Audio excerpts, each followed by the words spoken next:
আমি এই মুহূর্তে দাঁড়িয়ে আছি ঢাকার ধর উপজেলার ঘাটা 2 সরকারি প্রাথমিক বিদ্যালয়ের মাঠে। এখানে আপনারা দেখতে পাচ্ছেন যে আমার পিছনে কিন্তু মানুষের ঢল নেমেছে। এই ঢল যে খালেদা জিয়ার জন্য দোয়া মাহফিল যে অনুষ্ঠান, সেই অনুষ্ঠানের ঢল। এবং এখানে যারা বিএনপির আদর্শে বিশ্বাসী, যারা বিএনপিকে ভালোবাসেন, মনে প্রাণে ধারণ করেন, তারা বলছেন যে খালেদা জিয়া মৃত্যুর পর তারা বুঝিয়ে দিয়ে গেছেন যে এখানে খালেদা জিয়াকে শুধু বিএনপির মানুষই ভালোবাসতেন না, তাকে কিন্তু দল মত নির্বিশেষে বিভিন্ন মানুষ তাকে ভালোবাসতেন। এবং এই ভালোবাসা এর বহিঃপ্রকাশ আজকের এই জনসমুদ্রে পরিণত হয়েছে।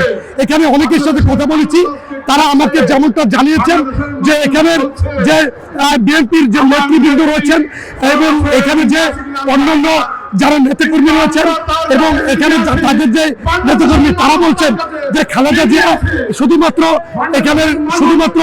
এখানে যে বলা যায় বিএনপির নেত্রী ছিলেন তার কিন্তু নয়, খালেদা জিয়া দলমত নির্বিশেষে এখানে মানুষের নেত্রী ছিলেন, যার বহিঃপ্রকাশ কিন্তু তিনি মৃত্যুর পর অন্তত প্রত্যেকটা মানুষের ঢল প্রমাণ করেছে যে খালেদা জিয়াকে শুধু বিএনপির যে যারা নেতাকর্মী তারা ভালোবাসতেন না, তারা কিন্তু এখানে বিভিন্ন মানুষ তারা কিন্তু তাকে ভালোবাসতেন। এবং তিনি কিন্তু মৃত্যুর পর কিন্তু সারা দেশে বিশেষ করে তার জানাজা প্রমাণ করেছে যে বিএনপিকে যারা ভালোবাসে বা খালেদা জিয়াকে যারা ভালোবাসে তারা কিন্তু শুধু বিএনপি করেন এমন নয়, দলমত নির্বিশেষে কিন্তু তার প্রতি মানুষের এই ভালোবাসা সেটি কিন্তু প্রকাশ করেছে। আমি আরেকটি জিনিস, আজকে যেটি আয়োজন হয়েছে, এই আয়োজনে এই যেই বিশেষ করে রয়েছেন ঢাকা জেলা বিএনপির সভাপতি এবং 10 নবগঞ্জ ঢাকা 1 আসনের বিএনপির মনোনীত প্রার্থী খন্দকার আবু ওসমান, তিনি এখানে রয়েছেন। এখানে অন্যান্য নেতৃবৃন্দ তারা রয়েছেন এবং দলমত নির্বিশেষে এক প্ল্যাটফর্মে এসে তারা প্রমাণ করেছেন বিএনপির জনগণের দল এবং বিএনপিকে যারা ভালোবাসে তারা আজকে এখানে খালেদা জিয়ার যে মিলাদ মাহফিল, সে মিলাদ মাহফিল আজকে জনসমুদ্রে পরিণত হয়েছে।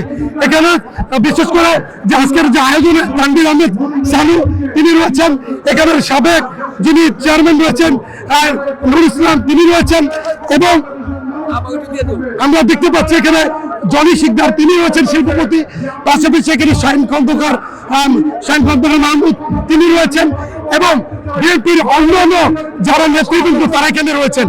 তো আজকের এই অনুষ্ঠানে দলমত নির্বিশেষে সবাই এসেছেন। আমরা এখানে জাজেস কেন্দ্রীয় কমিটির সিনিয়র সভাপতি সালাউদ্দিন মোল্লা তাকেও দেখেছি।